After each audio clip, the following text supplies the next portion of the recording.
In today's video, we will be talking about all the tribes of Algeria.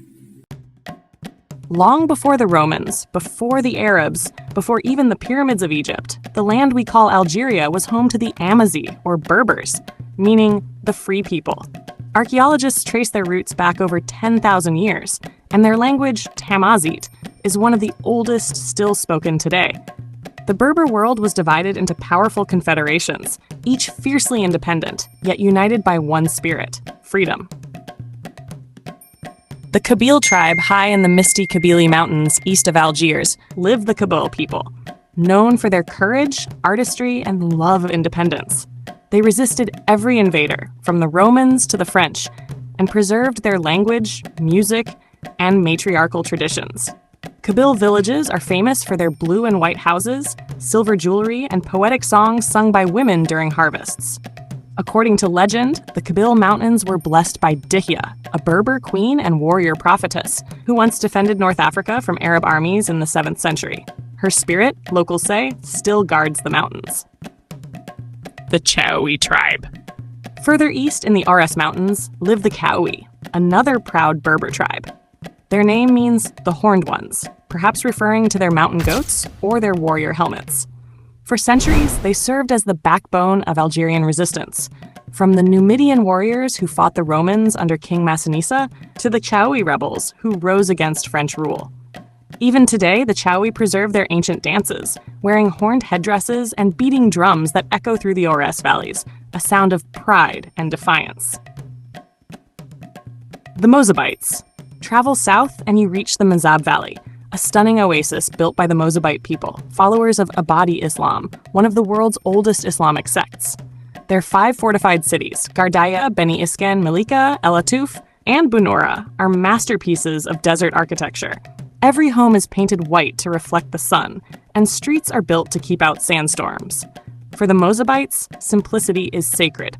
They believe in modest living, equality, and hard work, values that have kept their society strong for over 1,000 years. The Chenoua and Zenata. Along the coast near Tapaza dwell the Chenoua, seafaring Berbers who claim descent from ancient Phoenicians. To the west, the Zenata tribes once ruled great kingdoms, from Tlemcen to Fez. Their warriors mounted on sleek horses, their leaders wearing robes dyed with indigo. The Zenata were famed for producing the Almoravid and Almohad dynasties, which once conquered much of Spain and North Africa. The Arab tribes, the carriers of faith and poetry. In the 7th century, waves of Arab tribes crossed into North Africa, bringing Islam, the Arabic language, and a new sense of unity. They didn't erase the Berbers. Instead, many Berber tribes intermarried, blending traditions into something uniquely Algerian. The Banu Hilal and Banu Sulaym. The most famous were the Banu Hilal and Banu Sulaym, nomadic tribes sent westward from Arabia around the 11th century. They galloped across Algeria's plains, bringing Bedouin poetry, hospitality, and the rhythms of desert life. Even today, in the songs of Algeria's highlands, echoes of their Hilalian epics remain, tales of heroes who wandered between dunes and palm groves, guided by stars and honor. The Ouled Naïl. One of Algeria's most romantic tribes, the Ouled Naïl of the Jelfa region, are known for their legendary beauty, music, and dance. Their women wear silver jewelry and coins woven into their hair, a sign of independence and pride. Historically, young women would leave their tribes to dance in desert towns, earn wealth, and return to their people as respected and wealthy brides. Their dances later inspired Orientalist painters and French travelers who called them the queens of the desert.